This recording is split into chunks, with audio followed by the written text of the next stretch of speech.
On day 21, we woke up next to Lake Paringa. It might have been nice to have breakfast sitting by the beautiful lake if it wasn't for the giant sandflies. So we left the camping ground just before 7 and drove up State Highway 6, hoping to find a good breakfast spot.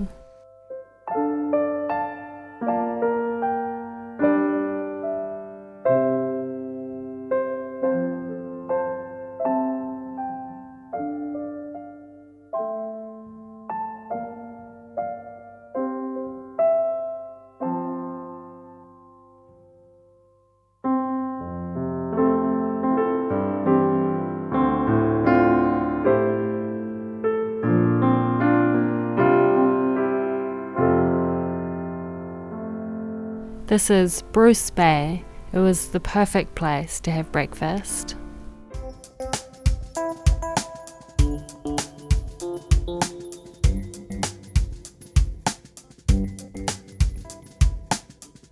I love these paintings on the fence at Jacobs River School. The school's website says they have 8 students, 2 girls and 6 boys.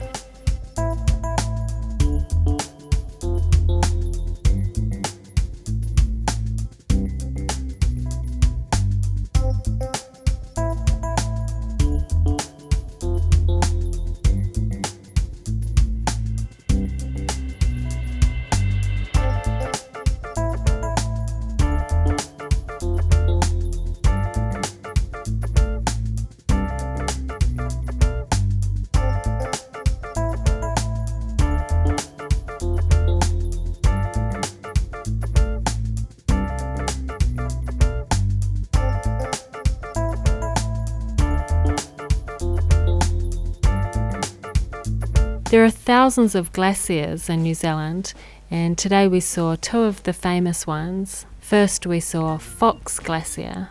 Wikipedia says this is one of the most accessible glaciers in the world.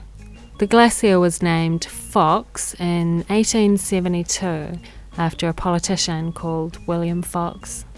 The Māori name is Te Moeka o Tuawe. Apparently a guy called Tuawe fell to his death while exploring this area, and the bed of the glacier became his final resting place, or moeka.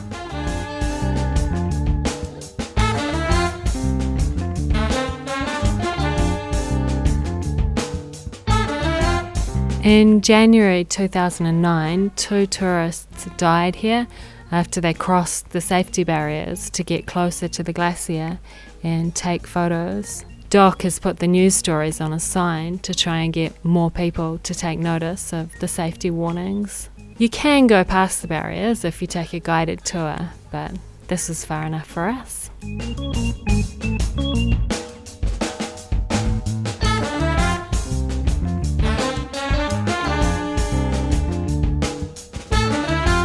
The nearby town is also called Fox Glacier. I bought a postcard of the glacier and sent yesterday's postcard of Wanaka to Japan.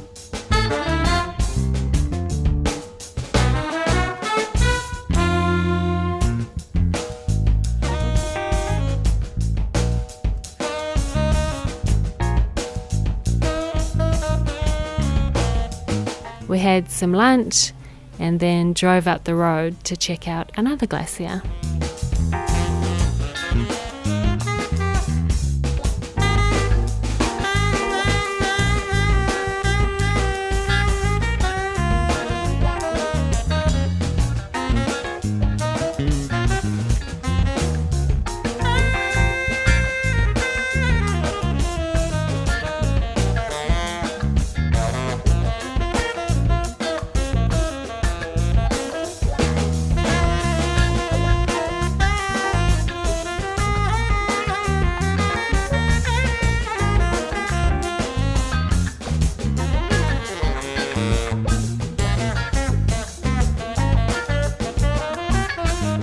We had to go for a bit of a walk in the rain this time. This glacier was called Franz Josef in 1865. It was named by a German explorer after an Austrian emperor. The Māori name is Ka Roimata or Hine Hukatere. Hine Hukatere was Tuawe's lover. Roimata means tears. When Tuawe died, Hine Hukatere cried so much her tears formed this glacier. There were signs explaining how the glacier works and how it has melted and moved over the years. We could have walked further to get a closer look, but we thought we'd seen enough ice for one day.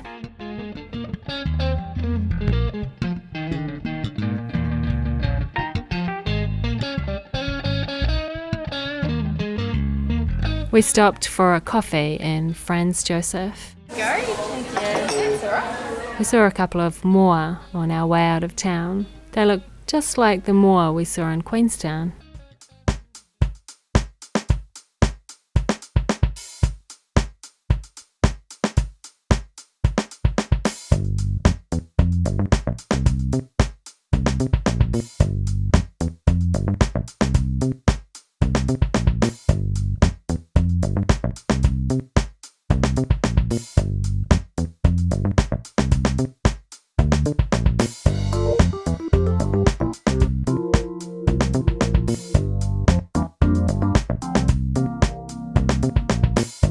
We stopped in Whataroa to check out an art gallery that they recommended on tourism radio.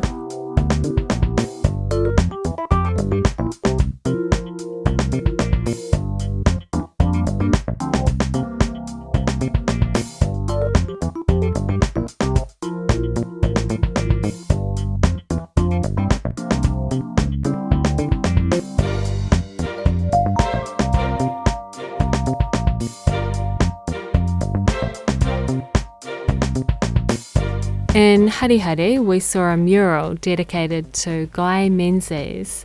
He's the Australian guy who flew the first solo trans-Tasman flight. He crash-landed upside down in a swamp near Harihari on the 7th of January 1931.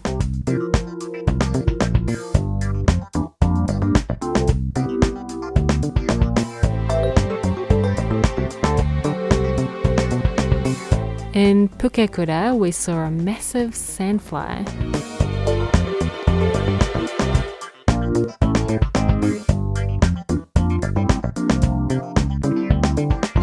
In Ross, we saw a mural depicting the gold rush of the 1860s, and we posted a postcard to Italy. That night, we stayed in Hokitika. The people at the holiday park told us there was a place up the road where we could see glowworms. So after dark we went to have a look. They were really beautiful, but they didn't show up on camera, so you have to go and have a look yourself. After the glowworms, we drove to the beach to listen to the waves and look at the moon.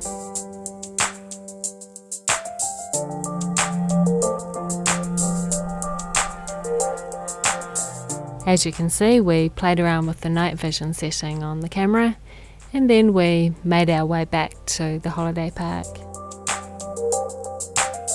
This is Hokitika at night.